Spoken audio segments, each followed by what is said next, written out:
questions will be answered by this amazing panel of Wikipedia experts. And so I guess it's time to begin. Hi, my name is Renee Hobbs, and welcome to the panel Wikipedia at 20, Reflections on Past, Present, and Future. We're so pleased that our program this evening is sponsored by the University of Rhode Island's College of Arts and Sciences and the Harrington School of Communication and Media. This has been part of a three-part series. We started by thinking about the pedagogy of going under the hood with Wikipedia.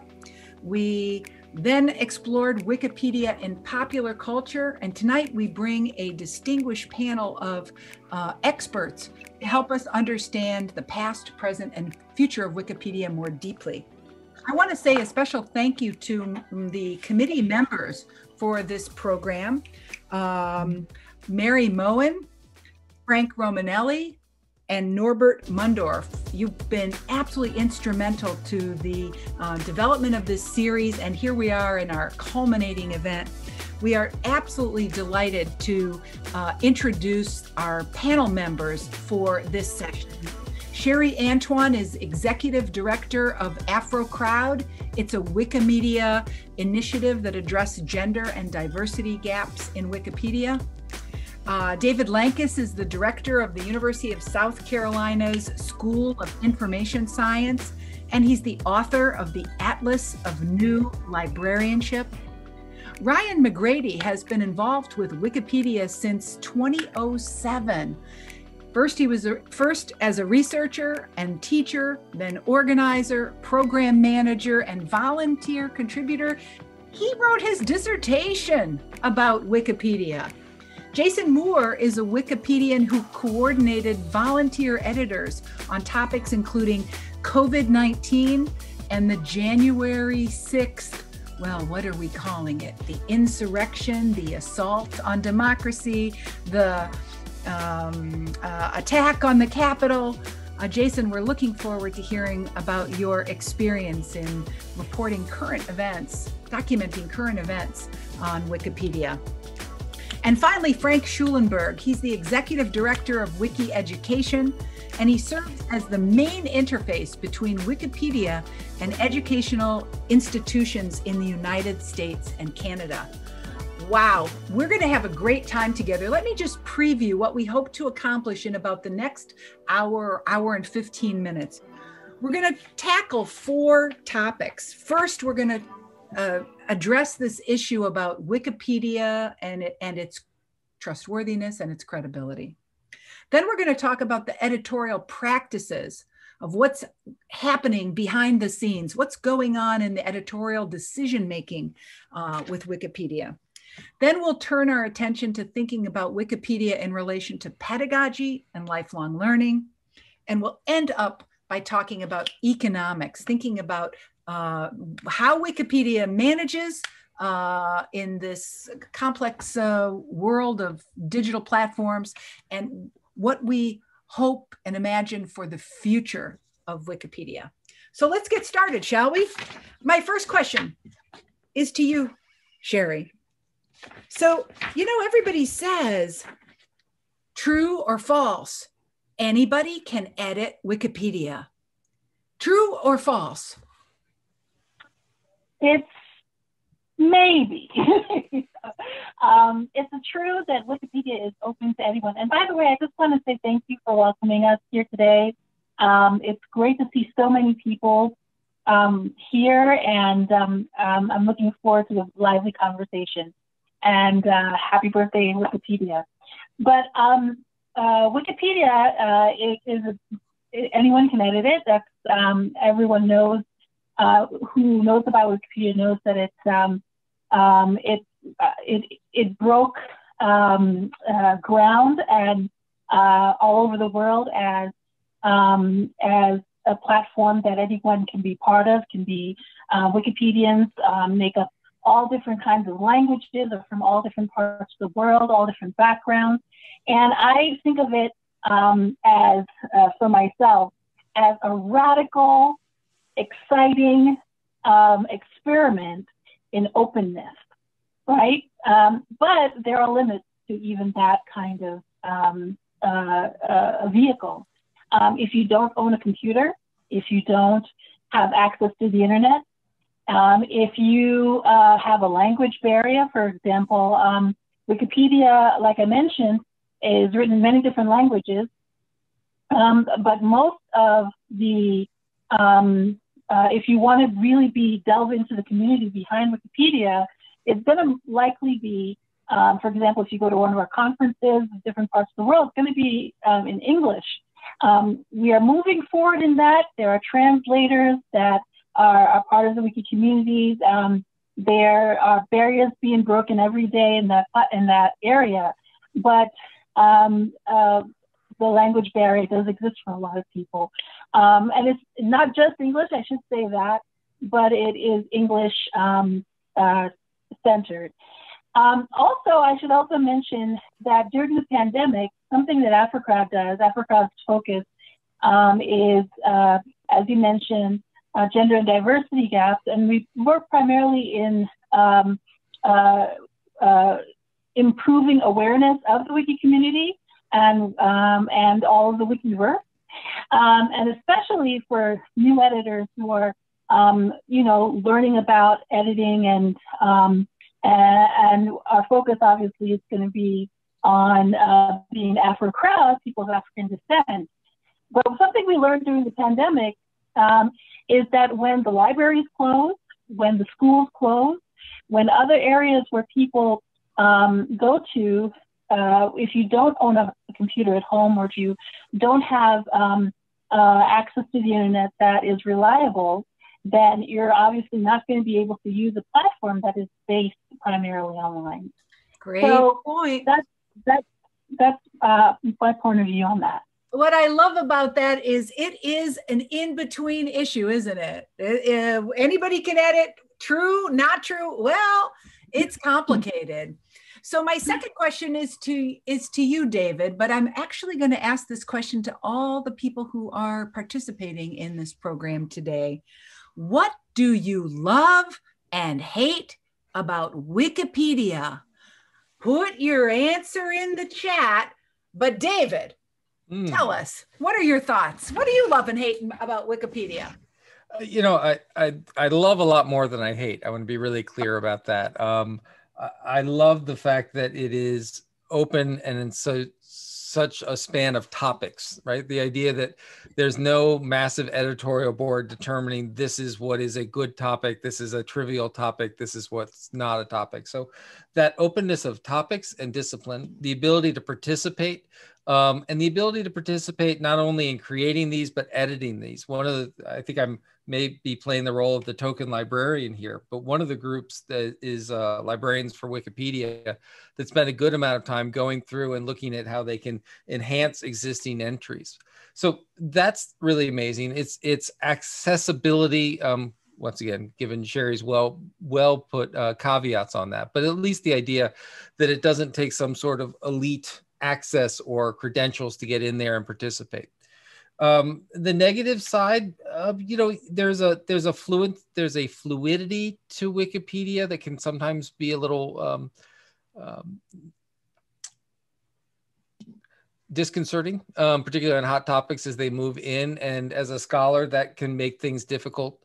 And even with the idea of versioning and the idea of digital identifiers and the idea of persistent URLs and all the good stuff that's there, it still does come across as something that can be really in great flux and moving together. So, but in general, what I like about it is it really does take this idea that knowledge is expansive and that no knowledge is preferenced over another, so that the Star Trek folks can put all their entries on the individual ships right next to the discussion of the insurrection.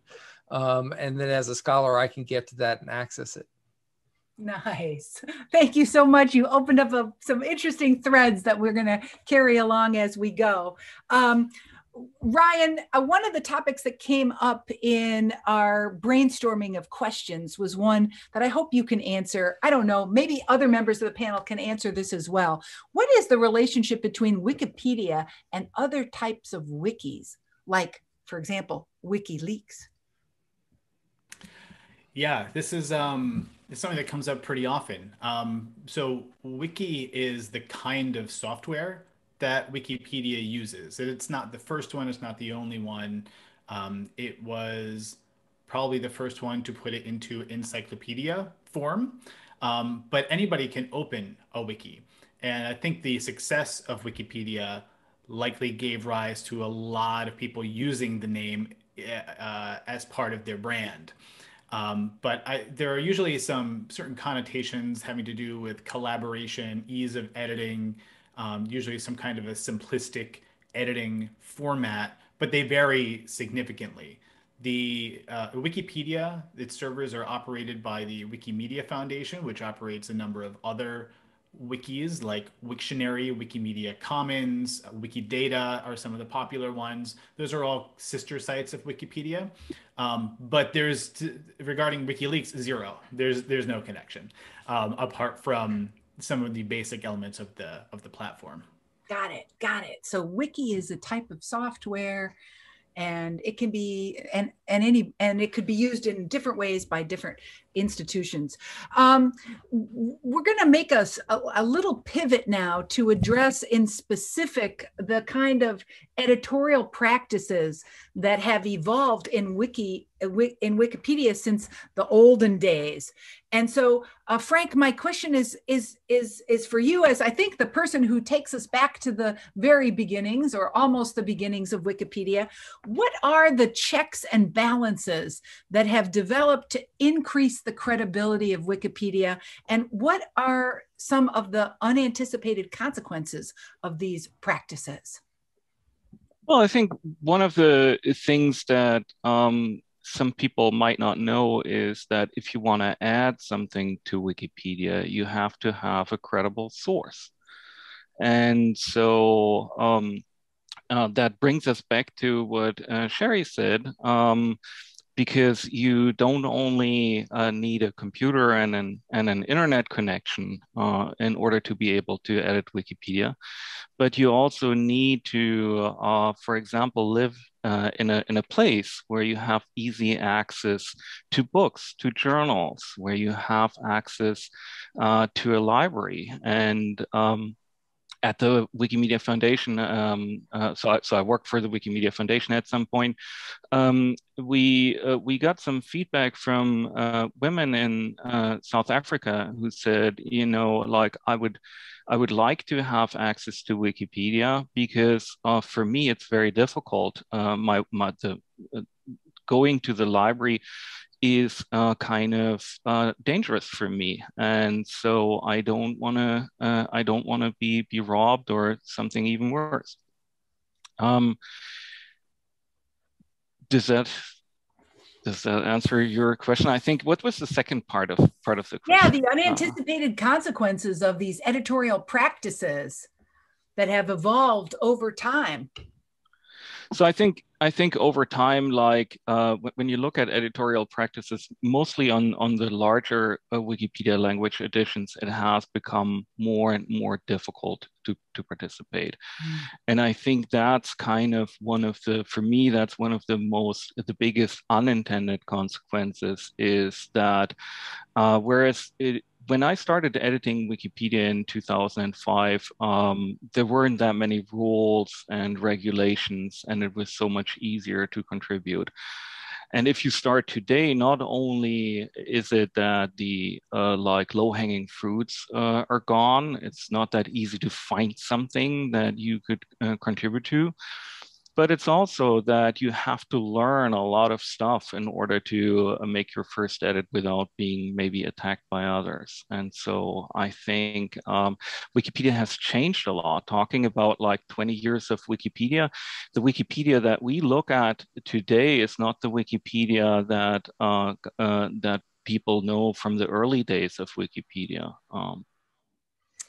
This is actually very helpful. And one of the reasons why we decided to do this program was we felt that educators and sometimes even our own colleagues were stuck in ideas about Wikipedia that might have been true at some point in the last 20 20 years, but was no longer true. I'm eager to hear from Sherry, Jason, Ryan, David.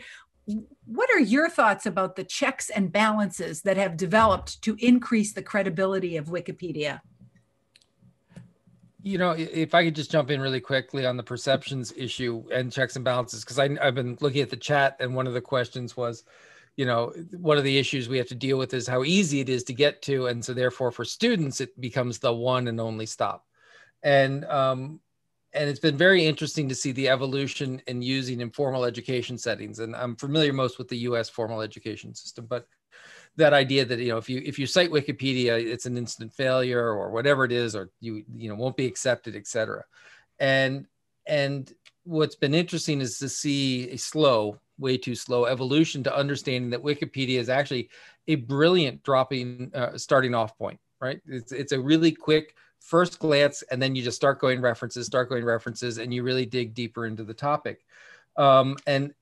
And I think that one of the changes that people have to think about is we really need to throw away the concept of that people are lazy in their information behavior. I really, it's going to sound weird, but I don't believe there is such a thing as being lazy. I'm a Herb Simon fan, and that is that people satisfice. They will put in the amount of effort for the amount of reward they expect. And, you know, oftentimes if someone is able to cite a piece of Wikipedia and complete a school project, then really you need to look at the school project. I mean, back to the old days of go to the library and look in Britannica and copy down what you see about Abraham Lincoln was never a good assignment, no matter what the resource is. And I think that part of changing those checks and balances is we need to have people understand that we're reducing the barriers to finding sort of a really linked, nice piece of synthesis. That's a success, right? It's like Google. Well, they're doing Google. Google's too easy. No. That's a success. But by lowering that barrier, we need to then, on the educational side, whether it's higher education or K-12, increase the critical thinking skills, increase the synthesis abilities, increase really that ability to, you know, what we're asking people to do. The summaries are there. We're asking people to go beyond the summaries.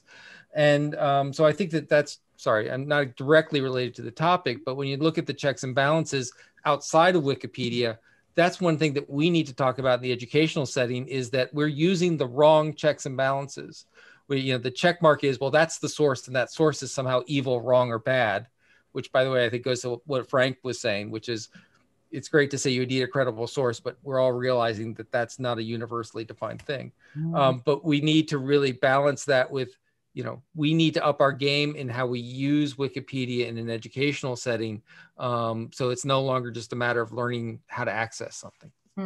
Thanks for sharing. I want to turn now to Jason. Renee, I just wanted to add one thing before we move off of the checks and balances, because I think one of the most interesting things to me in the current scholarship about Wikipedia has to do with the compromises that are being made between, on one hand, the increasing reliance on Wikipedia by platforms like Google, like Facebook, like YouTube, and at the same time, the decreasing number of editors who are doing the work of improving Wikipedia.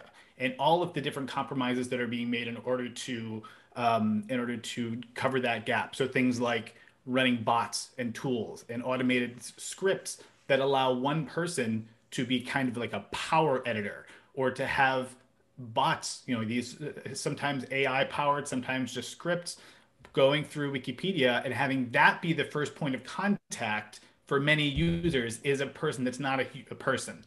And how that accounts for new user experience. Also, I mean, there are lots of things. The way that we evaluate sources has completely changed in the past, say, just few years, with the introduction of the idea of deprecating entire platforms. So I think that's a very interesting space. I'm sure we're going to touch on in other ways. And I think one last thing I want to say, we always look at Wikipedia from a kind of Western perspective. But like when you think about what is it that we're trying to achieve with Wikipedia, the sum of all human knowledge. But if you base it on a system that you can only use written sources, then you exclude some parts of the world where people have a different culture and they have a different tradition in how they pass knowledge on from one generation to the next. So what about like oral storytelling and stuff like that? That's not there yet on Wikipedia. And I think we're far from being at that point where we can say we have created the sum of all human knowledge. I should mention just a quick segue into what you just said. I am excited to see that this is something that is growing. This understanding that we need to spread out the kinds of knowledge that we use. In 2017, AfroCROWD worked with Columbia University's Oral History Master's Program and another group called Wiki Tongues and students at CUNY School in New York called LaGuardia College. And we held what's called a recordathon to record oral knowledge to be added to Wiki Commons, with the purpose being to transfer that knowledge onto articles eventually. And it was an experiment in using oral knowledge in the way that it's used in certain places in the world where oral knowledge is the history that's passed down and the history that's known and that's credible in the community. It's not yet at the point where the Wiki community accepts oral knowledge as a base fact. But I think if you're going to be looking at data and you're going to be looking at knowledge, you have to include that component of it, because for much of the world, especially the global South, this is a very important part of the histories of those communities. I should also mention that we worked with, I connected with another Wikipedian, Pete Forsyth, and we coordinated, we organized something called News on Wiki. It's the second phase. It started previously, but this time around we're focusing on the knowledge received from newspapers. Newspapers are a very important part of the way that we understand, knowledge that is credible, that's reliable. And so therefore, if you're the local newspaper, for example, or you're in an area where the news from that area isn't as respected, then regardless of the amount of circulation that's happening of that, or what that local community looks to, for example, in places like the Caribbean where we went this year in the project, or Black-owned newspapers, for example, or local newspapers, that information can often be overlooked in favor of something like a New York Times or a Globe or a Guardian, something like that. So we're also looking at the ways that we consider the information that's coming in, the reliability of it, and also conversely, not only including information about those newspapers to help with representation, but also to thwart any misinformation, which is also something that has become very important in our time. Super observation. And so now you've really helped us understand this complex relationship between Wikipedia and journalism, and understanding the importance of not being too rigid about the hierarchies that put the New York Times at the top and everything else at the bottom, but to actually think about journalism in its entirety. But Jason, one of the things that was fascinating to me in learning about your work was that you specialize in tackling current events on Wikipedia. And we've got a lot of interesting questions in the chat about what is the neutral point of view when it comes to current events. How did Wikipedia handle the events of January 6th? And what do we need to know about how Wikipedia handled the documenting of very, very recent history? Sure. So first, thanks for inviting me here today. I'm happy to contribute to this discussion. And I see lots of familiar faces here on my screen, so I'm happy for that. So I think what I'd like to do is maybe actually answer your checks and balances question a bit more granularly, and then like segue that into current events specifically. So when you ask about checks and balances, the first things that come to mind are the tools that Wikipedia editors are armed with to check each other's work. So, the first thing that comes to mind is the revert button. Just like anyone can contribute to Wikipedia, likewise, anyone can revert someone's edits to Wikipedia. So that right there is within itself a check on each other's work. Editors build upon each other's contributions on a topic, and they work towards achieving a consensus for covering any specific subject. Another tool that comes to mind is just the talk page itself. So for editors, or for those who may not know, Wikipedia operates on a consensus basis. So if there's a dispute about a given claim within a topic, editors are meant to go to the article's talk page. Every single article has a corresponding talk page, and talk to one another about how they can come up with the best possible compromise language that satisfies everyone who's involved in the discussion thus far. So that's another way of making sure information is presented fairly and accurately, because you've got multiple people weighing in on these discussions and on the topics. We have administrators, we've got people who are patrolling various pages just to look at new contributions that are coming into the site. There's designated spaces for third opinions and for dispute resolution. And not to mention, just in terms of checks, we have a manual of style. We have guidelines and policies set in place. We have sourcing requirements. So these are all just kind of at a granular level, the things that editors are doing when they're presenting their arguments. These are all the ways that they're doing this. So to take this into kind of a current events scope here, I wouldn't say I specialize in writing about current events. I think I would actually just say it's something I enjoy doing. I love Wikipedia because it's an opportunity for me to learn and teach simultaneously. And I'm just that type of person where instead of logging into Facebook 5 times a day and checking my Facebook feed, I'm logging into Wikipedia so that I can check my Wikipedia watch list. And I want to know what editors are working on topics that I have a vested interest in, and just who's taken my articles that I started and turned them into something much better or worse. So I enjoy doing that. I have been documenting a lot of current events, specifically in the realms of politics the past few years. Last year was particularly interesting because I started Wiki Project COVID-19. I started Wiki Project Black Lives Matter. And then in January, I started the article on the storming of the Capitol. So COVID allowed me the space and the time to really give a lot more energy to Wikipedia, even more than I was before.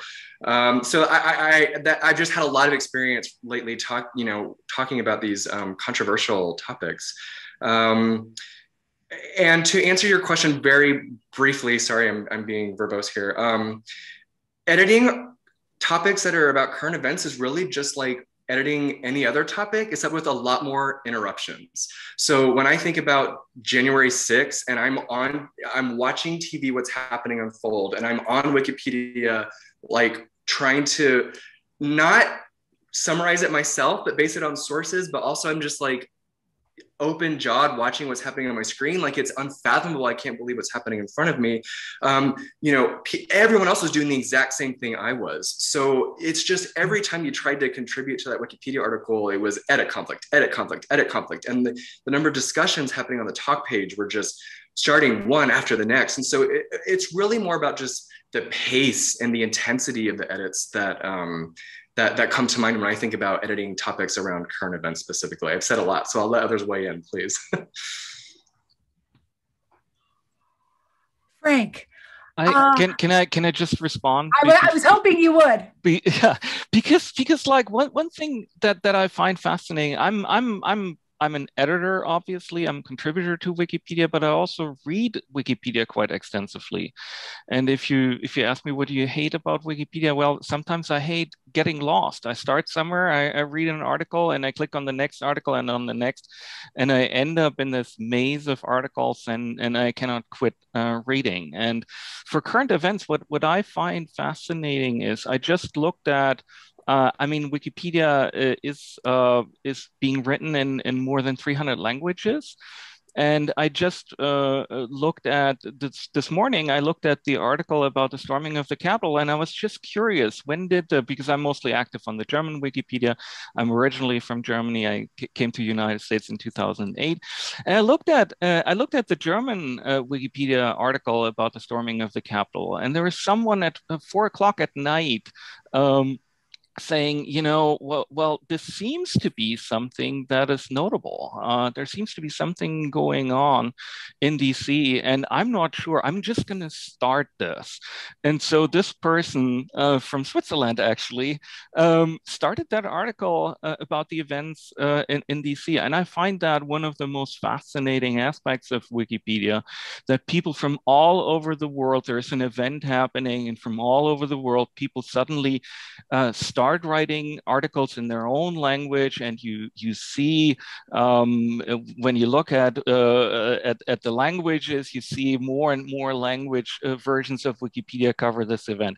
And then think about it like 100 years ago. How long would it take until you would have access to a summary of what was happening in a totally different part of the world? And I just like I'm from a generation where you had to go to a library to pick up like an encyclopedia. And today you carry it around in your pocket on your iPhone, and you can just follow world events in your own language wherever you are. Wow. So Mary Moen, thank you so much for sharing. This is absolutely fascinating, but I wanted to see if we can pull back and get some questions and comments from folks who've been contributing to the chat room. Mary or Frank, would you like to bring a couple of those questions forward for our panelists to address? So I have one from a high school student, Lucas Matthews. And Lucas says, as a high school student, I completely agree with Mr. Lankes about how education rigor needs to exceed the summaries of Wikipedia. Wikipedia is not a bad source for an assignment. It is considered a bad source for the assignment. If it is considered a bad source for the assignment, then it is the assignment itself that needs to be leveled up. Yes. Wow. You know, it's you know, context matters, and so I think this is probably a left field comment, so I apologize, but it keeps running to my head because as the epistemological question keeps jumping up here when we talk about the world's knowledge. To me, the idea is knowledge exists in your head. And when you write it down, whether it's electronic or otherwise, it becomes information, it becomes data, but it's not necessarily knowledge. And then it becomes how that gets transferred improperly. And it comes into, you know, citing, connecting, that whole network side of things. But what I love about Wikipedia, back to this, is that it is a pragmatic demonstration over 20 years that epistemology may be really fun to talk about over tea, but we're busy here. And you know, the struggles and the evolution, it's not what it was 20 years ago. And, you know, I'm thinking, Ryan, with your dissertation, as you said, the scholarship going on is not just a matter of what Wikipedia is now, but really is a way of looking at how do you have this very diverse, geographically at least, conversation about how do we record knowledge and how do we get that in. And it does take on a real heavy Western traditional source documented view. And then so Sherry, I'm very interested in your work to talk about how do we expand those concepts within it? How do we bring in the oral history?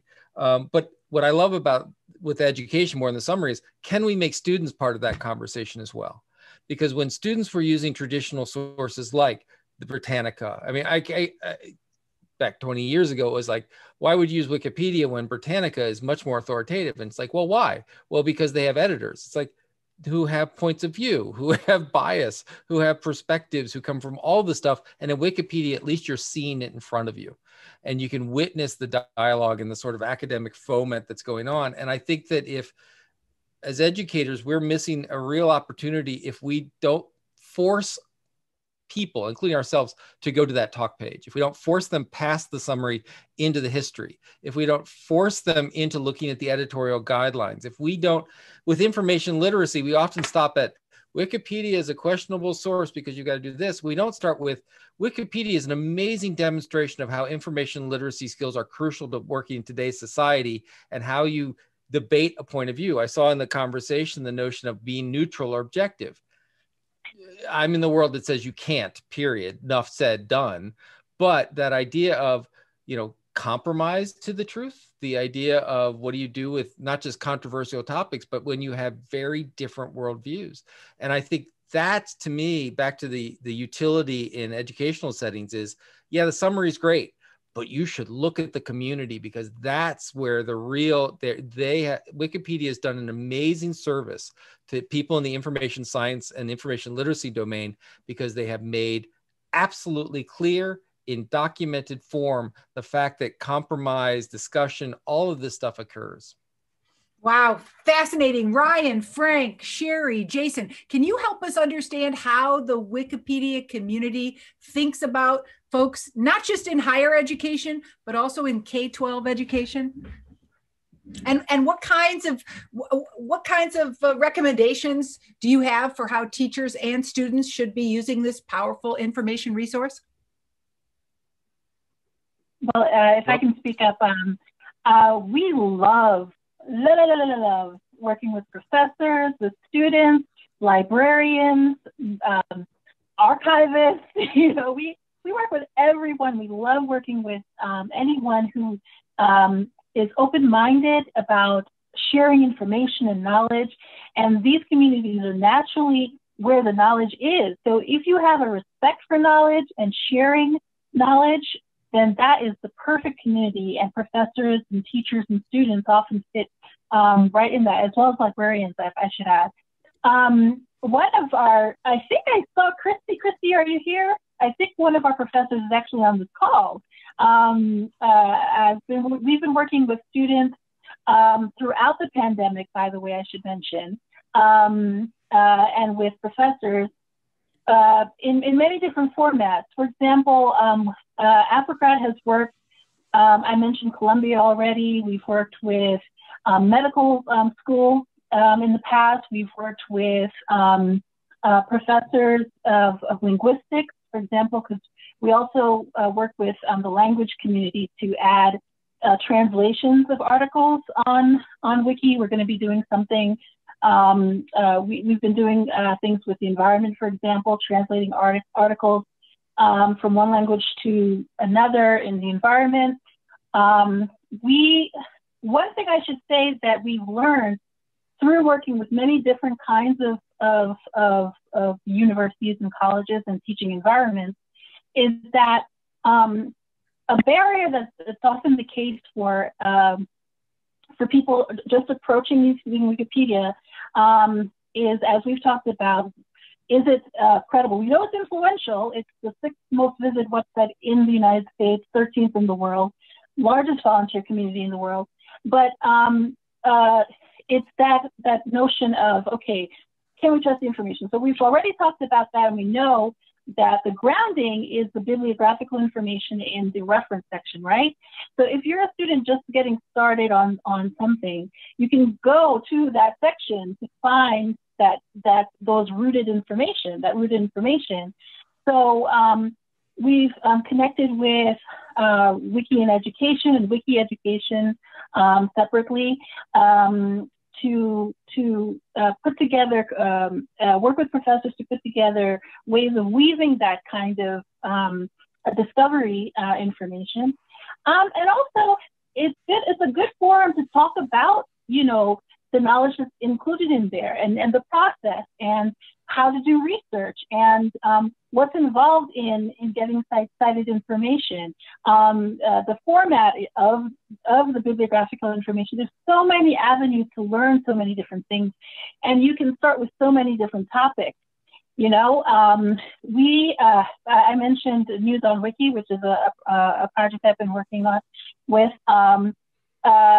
has been focused on how you collect and use information about those newspapers. We worked on another project with students on we worked with NYU in Los Angeles on how to include BIPOC communities in information and in social justice. During the Juneteenth, we held a 3-day event with people from all over the world, by the way, to focus on civil rights. Cool. And that was also a great touch point.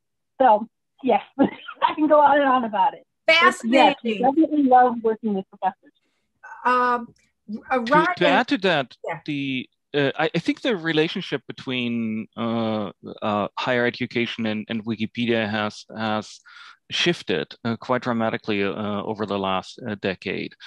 When we started supporting instructors who want to use Wikipedia as a teaching tool in their classrooms about 10 years ago, it was kind of a thing almost unheard of. What, like my students are going to write Wikipedia articles? That is kind of, I don't know. I always tell my students not to touch Wikipedia. And over the last 10 years, I think a growing number of instructors have learned that, well, if you use Wikipedia as a teaching tool and you let your students contribute to Wikipedia, there's a lot that they can learn, right? Like just to, as a quick example, you want to change a Wikipedia article. Well, first you have to realize what's missing. What is the thing that is missing in that article? What is wrong in that article? And that involves critical thinking. That's right there. Then you have to bring all the sources together. You have to interact with the community. You have to make a case. In some areas like where we supported instructors, they got back to us and they said, well, my students are asking me to, someone is threatening to delete their article. Well, then you have to make a case for your article. You have to defend it, right? Like there's a lot of learning involved in that as well. So I think over the last decade, big shift in how higher education in that relationship between higher education and Wikipedia.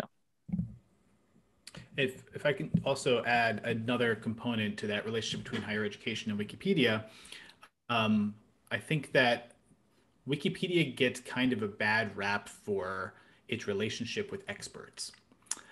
Being the encyclopedia that anyone can edit, it doesn't prioritize somebody who has credentials or subject matter expertise even. I mean, one of the basic tenets of Wikipedia is this idea of verifiability. So anything that's written on Wikipedia should not come from the mind of who's writing it, but should come from the source that you're citing. And that arguably marginalizes expertise. However, Wikipedia loves subject matter expertise within that kind of structure. Subject matter experts are the best people to know what the good sources are, to know how to organize ideas in proportion to the literature, will know which ideas are accepted and which aren't, who knows what they're talking about, who doesn't know what they're talking about, and will be able to synthesize these sometimes complicated topics that would otherwise be completely neglected. Because when you have a lot of people editing, you wind up with really high quality articles that are the subjects that the most people are interested in. So movies and sports and TV and video games wind up being excellent articles, but some little aspect of literary criticism or of physics formula are going to usually be, unless there's one person who's really dedicated, they're going to be much, much lower quality because somebody doesn't have the passion and the knowledge of of the literature in that area. So I think that there's also a lot of opportunities to communicate this to academics as well. And then perhaps through experience editing, they also are able to kind of funnel that down to their students. Great, and fascinating and complicated dialogue, inviting us to think about our own responsibilities as both consumers and creators. Now, I want to spend just a few minutes on the economics of Wikipedia. We had a whole bunch of questions about that before we break into small groups to have a little bit more focused dialogue with our attendees about the questions and the comments that you want to make, and your chance to interact with a Wikipedian or an expert. Now, this relationship between Google and Wikipedia, you guys hinted to us about it. You gave us some tantalizing ideas at the beginning of this program. When and why did Google elevate Wikipedia's visibility And how has that benefited both entities? And who has benefited and who's been hurt by this relationship?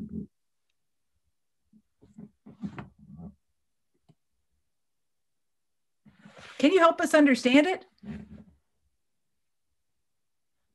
I can give it a try. I don't know when it first started. I know that one of the reasons that Google has used Wikipedia is because it's a popular resource that presents some of its information in a structured way that's friendly to the algorithms that produce the search results pages.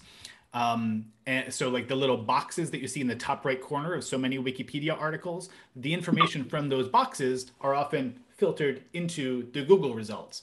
And now that there's this separate project called Wikidata, again, a sister project of Wikipedia, some of that information, and it's a whole separate topic, but is filtered into Google as well. But yeah, there's been kind of, I wouldn't quite call it symbiotic, but Wikipedia does very well in the page ranks of Wikipedia. Tons and tons of the traffic comes from Google, and Google benefits as well by drawing from that structured data and presenting it along with the search results.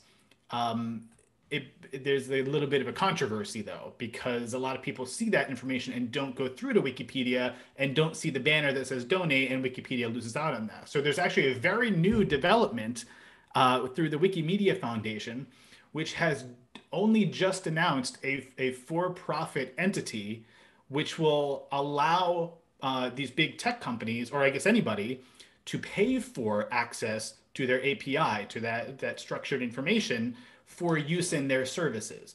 And that for-profit company, well, it's an LLC that just goes to the Wikimedia Foundation.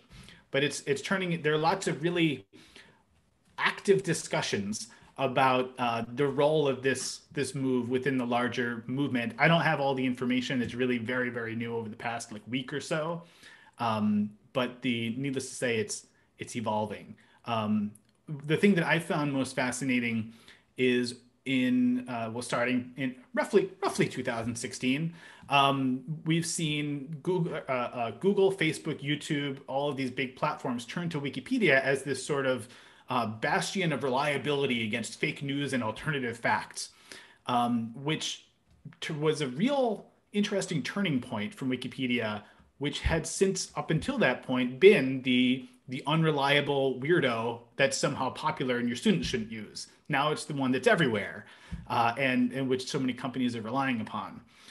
That's something that the community has felt keenly, that added pressure, that even though our traffic isn't necessarily increasing because of the way that the data from Wikipedia is used and the links to Wikipedia are used, there's even more pressure to be accurate when it comes to the hardest subjects to be accurate about, like having to do with politics and controversial subjects.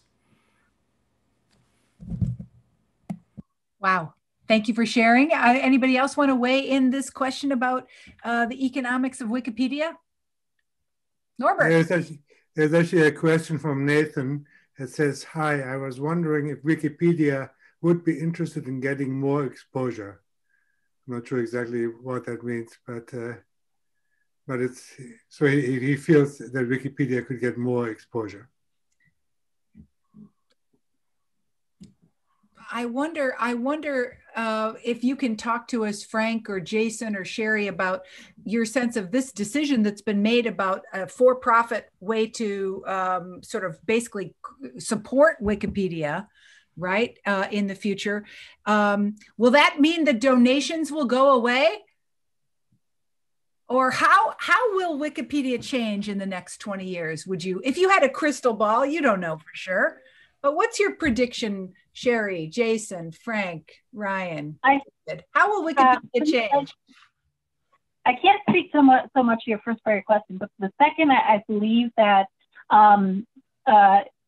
coming from our standpoint at AfroCROWD and the communities we work with, we have connected with groups like, for example, Women in Red, Art and Feminism, so many great groups that want to see Wiki's vision, the community's vision of all of the information, right? of the world's knowledge, human knowledge. So that means including all the humans. And right now, I think it starts at a below 20% women represented on Wikipedia, and it's estimated to be lower than that for people of color, for people of African descent, for example, BIPOC. And so the future, we hope, will get closer to that vision, where not only number one, that doesn't matter how you identify, and number two, that we have more places in the world where this information hits, and that where also you're seeing sharing of that information. It's so exciting to see over the last 5 years, especially, this explosion of just people working towards this vision and trying to see which ways we can act on it. And people, for example, I want to mention Jason, because I've seen, he's been so active, in different communities, and also people who want to help people who are less represented be more represented. Wiki coaches, at a lot of our events, we recruit wiki coaches, experts like those who are also a part of this panel, to come and help new people or help people growing in their wiki journey to become better editors. But not only that, we start off for our programs, we have one a month. We have had one a month since 2015, just about, at least one a month somewhere in the world. And we start from scratch. We don't even know if you've ever used a computer, to, at least you learning some of the basics. And so if you'd like to continue that journey, if you're on Wiki or on Google and you happen on a Wiki page for whatever you're searching, and you see something's off or something is missing, which is often the case, or just something that you're interested in, want to get into and want to go down the rabbit hole of information, add stuff and try adding pictures and different things, that you'll be empowered to do that. And that's something that we've heard more than a few times from people who we've worked with, is that it's empowering. Who knew that something as, as mundane seeming to some as, information adding or working on things like this on a computer would be so fun, would be so empowering, would connect you to so many cool people in so many different ways. So we want to continue that effort, and we're hoping it'll continue to grow, and that we've gone from a meetup in New York to events all over the country, to organizers organizing with us in different parts of the world. We've gone to the continent of Africa, we've gone to Europe, and now we're here with you online at Rhode Island University. So hopefully we'll continue to grow, expand, and more people getting involved. I love this idea of providing the on-ramp, right? Providing the on-ramp for people to begin to say, okay, I'm part of this. I'm not just a consumer. I can be a creator too. And when Jason was talking about it was being an alternative to Facebook, I thought, oh, I might like that. So here's what I want to do next. We're going to have a hard stop. I mean, a hard stop at 6:15. But there's so many people on this call, and you are really going to enjoy the opportunity to have a more personal conversation with one of our panel members, aren't you? So we're going to break up into 5 groups. You're going to have one of the panel members in your group, and you're going to have a chance to take the conversation in any way you want it to, okay? And then we're just going to do that for about 10 minutes, and then we'll come back and make some final remarks. All right, the rooms are open. Click the button to go into your small group room. Have a great conversation. We'll see you back here in about 10 minutes.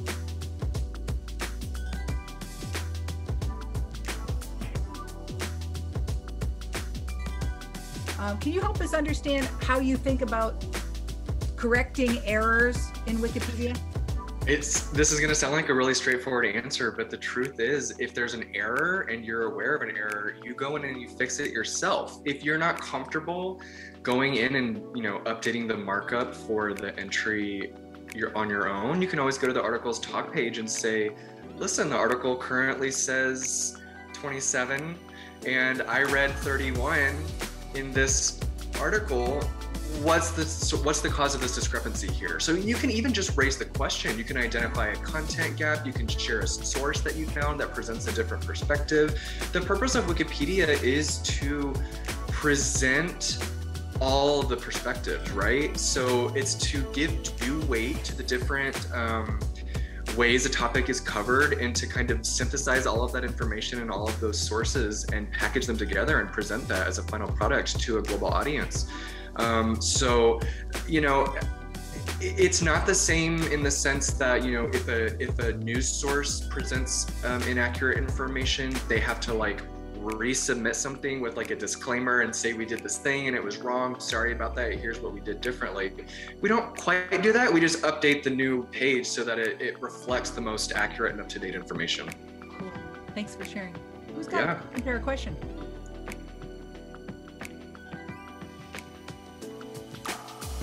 Karen, Charlie, Todd, Marta, Iglika. What do you love and hate about Wikipedia? What is your comment or question? Sorry, I was actually taking notes on what Jason said.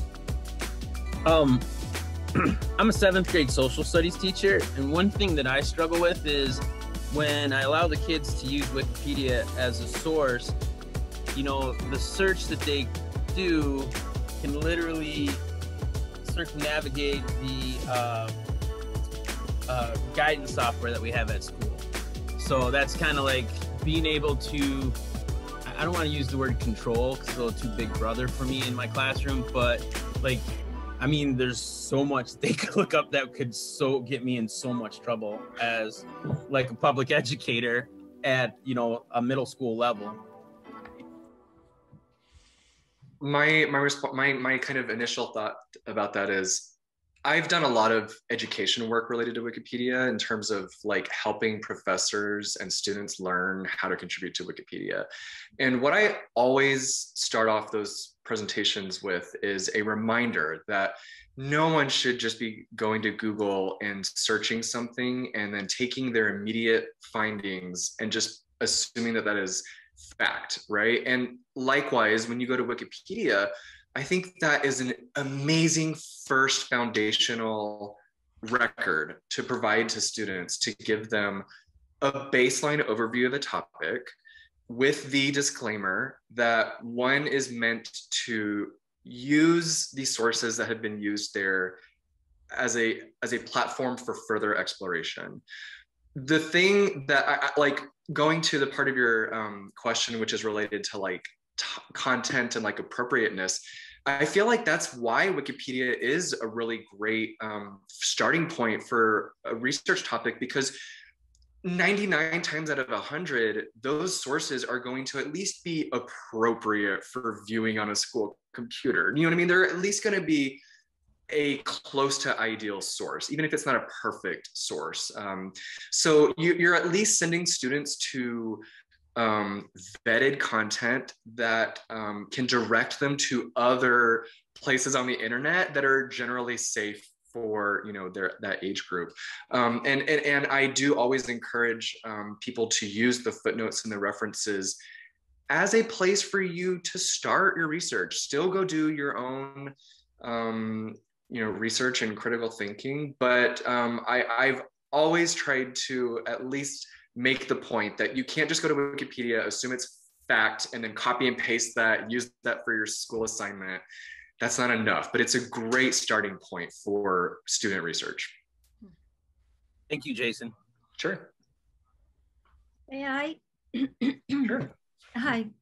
I was wondering if anybody has used the Wiki Educator or the Wikibooks or the Wikiversity to teach either K-12 or, you know, college or whatever, because they apparently they give the opportunity to create books to open learning and teaching and so forth.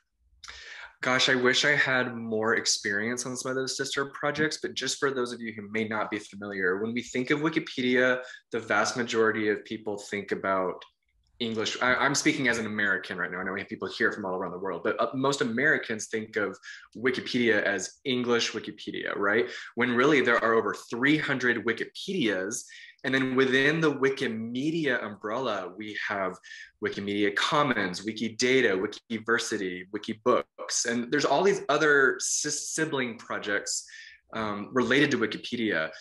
To answer your question, I don't have a ton of experience working in Wikibooks or Wikiversity. There's also a project called Wikisource, and that is an open source project, which is to essentially, document and then ultimately make machine readable, like any publication, right? So that can be like a script, a scroll, a book, a document of any form, and to get those all in the system, and then it's open source, and there's a million things you can do with that information once it's converted into that proper format. Your question may be better suited, Marta, if you reach out to Frank or Ryan, only because they have more of an affiliation with the Wiki Education Foundation, and they may be able to direct you more towards some of those materials that can be used at home or in school. I know there are great resources there. When I've used it, it's mostly been for getting content more simplified for a younger audience. There's also something called Simple English Wikipedia, and that's just really essentially taking complicated topics, but then like making the language much more easier for students to understand, and even kids. So there's all these resources out there and all these tools, and that's what's amazing about Wikipedia and the wider movement in general, but it's also what can be kind of cumbersome and intimidating. It's like, if you want to contribute to this movement, it's amazing because there's so many different ways you can do it, but it's also like, where do I start? So you've got to go in there and find what works for you. If you don't like editing Wikipedia, maybe you just like taking pictures, and you can go to Wikimedia Commons and upload your pictures to Commons. Like, that's what Frank does a lot of. So there's all these different ways that you can contribute. It's not to just like reading a book and then going to Wikipedia and like importing information. There's so many ways you can contribute. So why doesn't Wikipedia have like a social media campaign to tell people about itself? Why don't you guys advertise?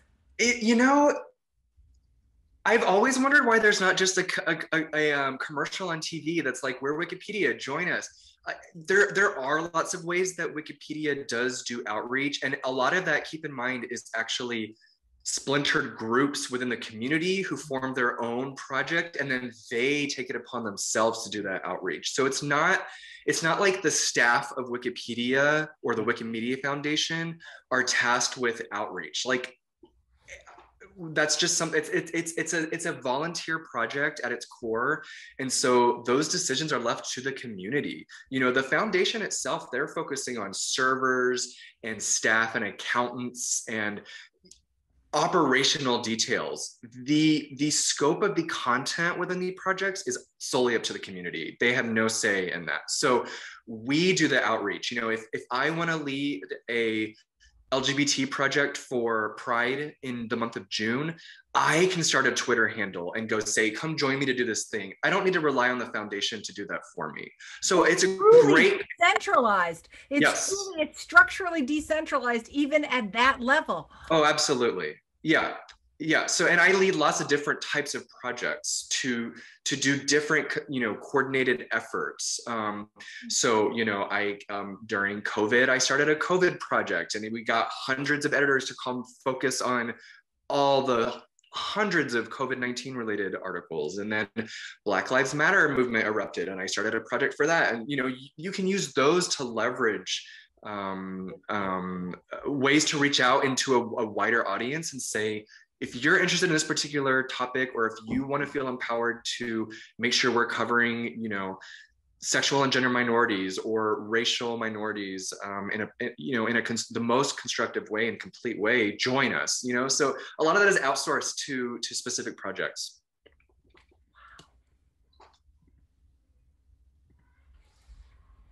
Who's got a question?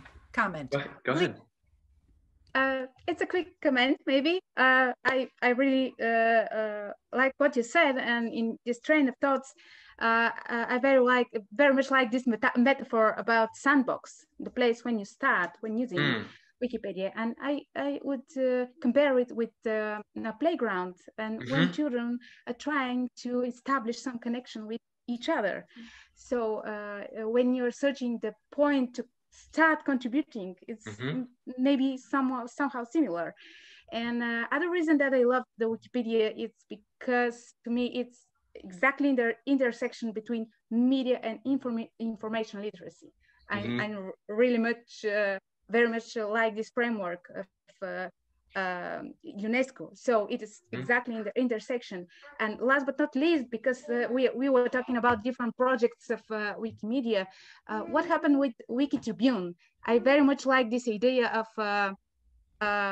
crowd journalism, and it was kind of try to establish fact-checking as a crowd experience and effort. What happened with Wiki Tribune? So good question. First, let me just, to those who may not be familiar, you mentioned the sandbox. And essentially this is a place-based. It is a place where when you first join Wikipedia, you have an area where you can just practice, right? So you can practice doing different markup, practice adding an image. And there's a community sandbox, and then you have your own personal sandbox. So if you feel a bit intimidated just going to Wikipedia and just diving right in, there are places where you can practice. You're not going to break Wikipedia, I promise. So I just wanted to explain that to everyone on the call. And also regarding Wiki Tribune, great question. I did not follow that only because I am specifically interested and invested in the mission of Wikipedia and the Wikimedia movement. And to me, Wiki Tribune is tangentially part of the movement, but like a separate entity. So just so everyone knows, it is a news wiki that was started by Jimmy Wales, who also founded Wikipedia. So there's some crossover there with the operational history and the head honcho, so to speak. But it was not a Wikimedia affiliated wiki. But I like the idea of a news wiki. I think the more fact checking we can get on the internet, the better. But I personally I'm always going to like try to steer my efforts into the Wikimedia movement specifically, instead of splintering my efforts onto other side projects. Right. And Karen, I think I saw you raise your hand a second ago. Yes, thanks so much for all the great information. I teach undergraduates and master's students and doctoral students, and each one I'm trying to steer towards Wikipedia for various reasons. Kind of in the middle is this empowerment and this power that every student has to contribute to the knowledge base. Yes.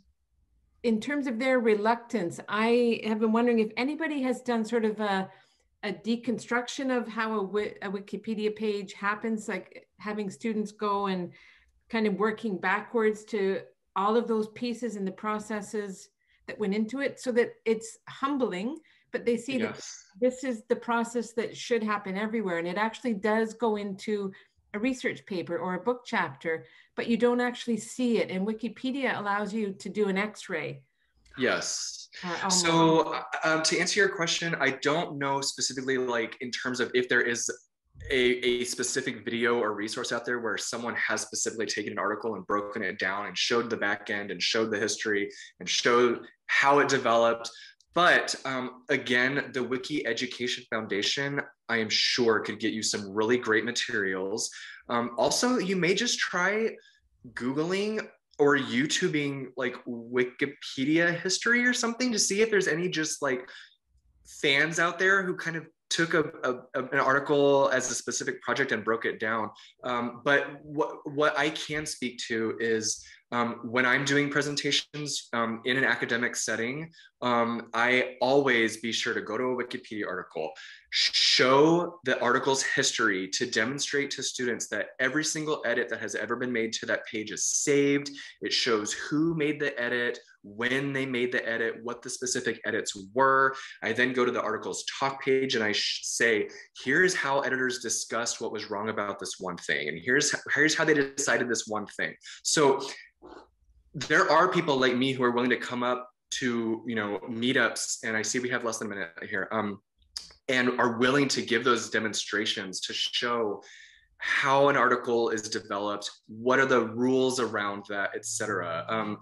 I don't have more time to speak to that, but I can assure you there are community members who are willing to help answer those questions for you. And I'm glad you're thinking about using this as a tool for students. It's very, very worthwhile, I believe, to see students go through this experience. And I've seen it every meetup I do. When they save their edits and they're constructive, they have a big old grin on their face because they know that they did something good for the internet.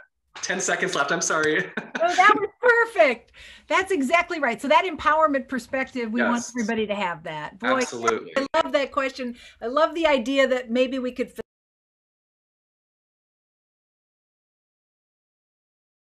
Don't you love that part of a meeting when we get to come back into the big breakout room together?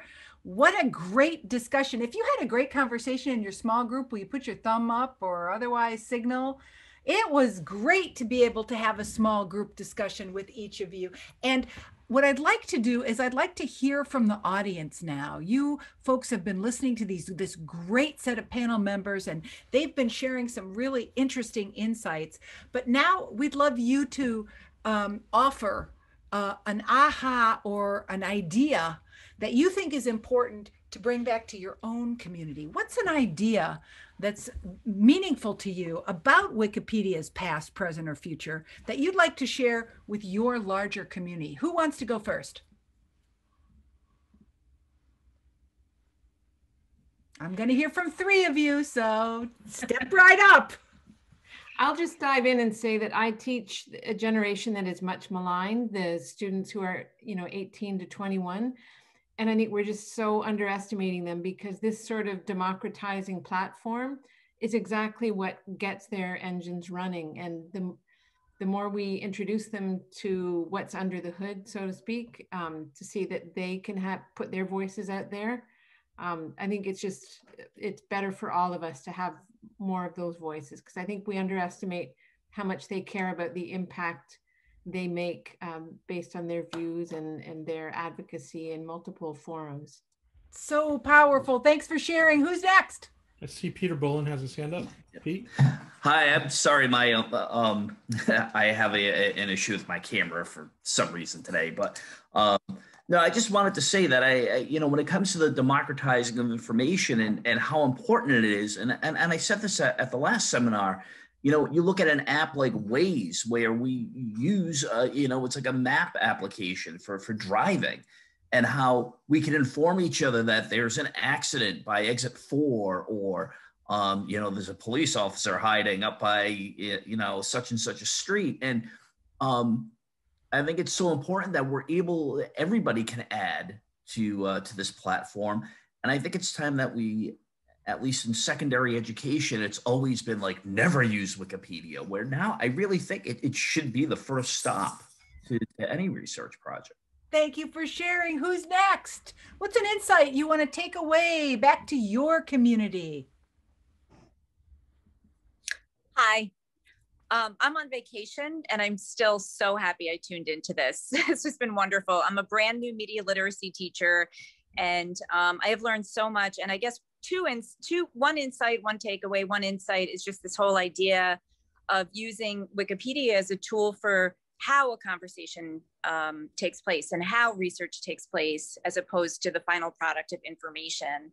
And then the second thing was a suggestion in the breakout room to create a user account, which I'm so excited to do and to use as a tool with my students. So thank you so much. Woohoo! That's really amazing. Who's next? I'll hear from 2 more people.